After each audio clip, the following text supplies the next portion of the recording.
porque já está ficando claro que o ataque atroz cometido pelo Hamas contra Israel no dia 7 de outubro gerou importantes apoios internacionais, seja apoios populares das comunidades islâmicas em muitos países da Europa Ocidental, Estados Unidos e outros, seja de toda uma, digamos assim, elite intelectual, estudantil em vários desses países, que Europa, Estados Unidos, sobretudo, que estão fazendo manifestações pró-Hamas nas universidades, mesmo pessoas que não são, né, nem de origem palestina, nem muçulmana, predomina amplamente a atitude pró-Hamas nesses meios.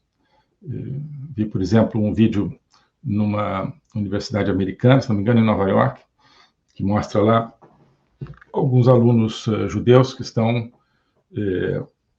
digamos, se defendendo ali na biblioteca, se trancaram na biblioteca, porque estavam sendo ameaçados pelos outros estudantes, pelos estudantes pró-Hamas, que era uma amplíssima maioria na universidade. Então, um grupo assim, de 3, 4 alunos judeus conseguem se trancar dentro da biblioteca, e o vídeo mostra os alunos pró-Hamas do lado de fora golpeando, quer dizer, você ouve, né? Golpeando as portas de ferro ali, de aço da biblioteca, né? Querendo entrar para fazer carinho nos colegas judeus, né? Isso é o clima que se criou em segmentos muito importantes aí do Ocidente, sobretudo. E, além disso, existe o apoio, né, óbvio, do Irã, existe a incapacidade dos países árabes, em grande parte, de articularem uma resposta contra o terrorismo, porque politicamente isso é complicado, eles têm uma opinião pública que também é pró-Hamas, em grande parte.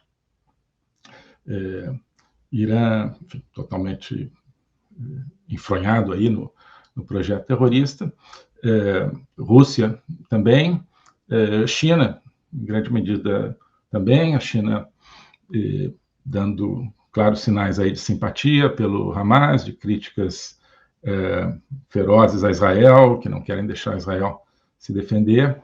E agora, recentemente, acho que ontem, uma manifestação chocante do presidente da Turquia, o Recep Erdogan. Eu falo Erdogan, dizem que é Erdogan, né? Mas tem um G ali.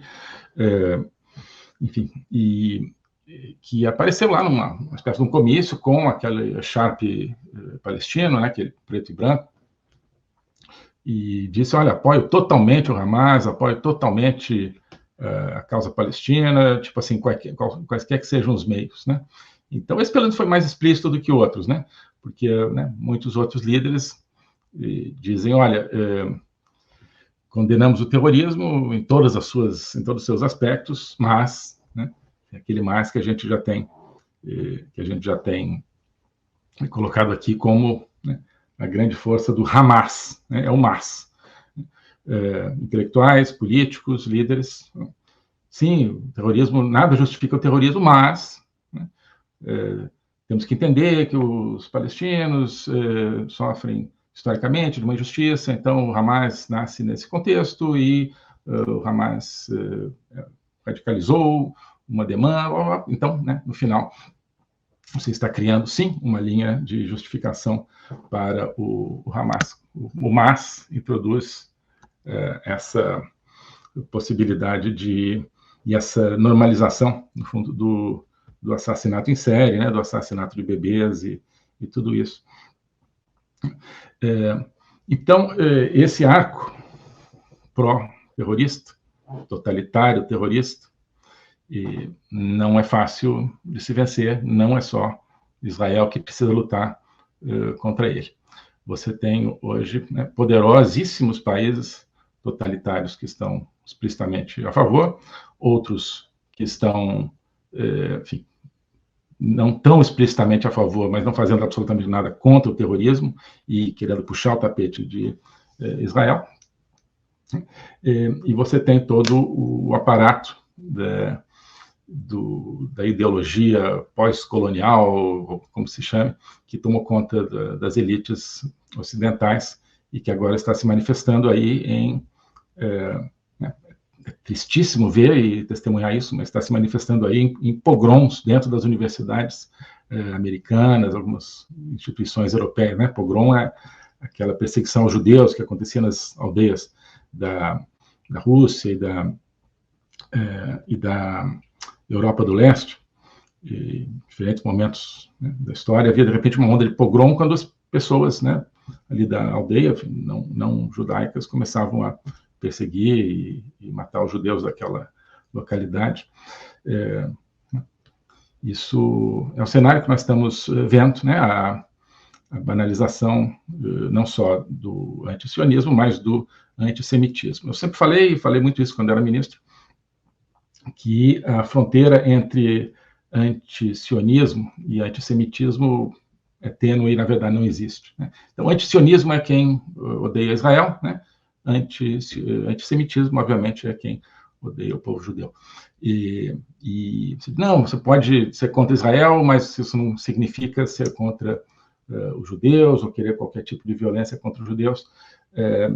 Teoricamente, talvez, mas na prática não é isso que a gente está vendo. Quando você abre a porta para o antisionismo discriminado, vem junto o antissemitismo discriminado, coisas que não se viam há dezenas de anos em países da Europa, em países do Ocidente, estão reaparecendo.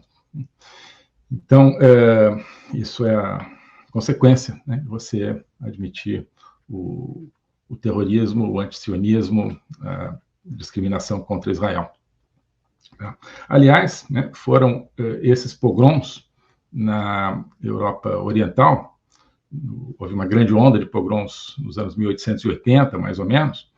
Foi isso que gerou o movimento sionista, quando alguns judeus, liderados pelo Herzl, esqueci o primeiro nome dele, falaram assim, olha, isso aqui não dá mais, e surgiu a ideia de começar a voltar para a terra do antigo povo judeu, né, no que hoje é o Estado de Israel, e aí que se formou o movimento sionista.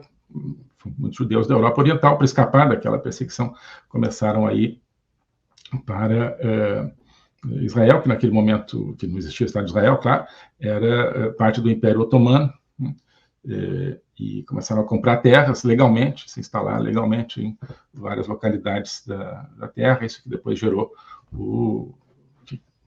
a população que veio a formar o Estado de Israel, né? Então, o sionismo, né, ou seja, a instalação de judeus na terra antiga do povo judaico, nasce de uma perseguição que agora está se repetindo. Então, essa perseguição, né, no fundo, está justificando, está mostrando por que é necessário a existência do Estado de Israel, por que se justifica essa existência do Estado de Israel.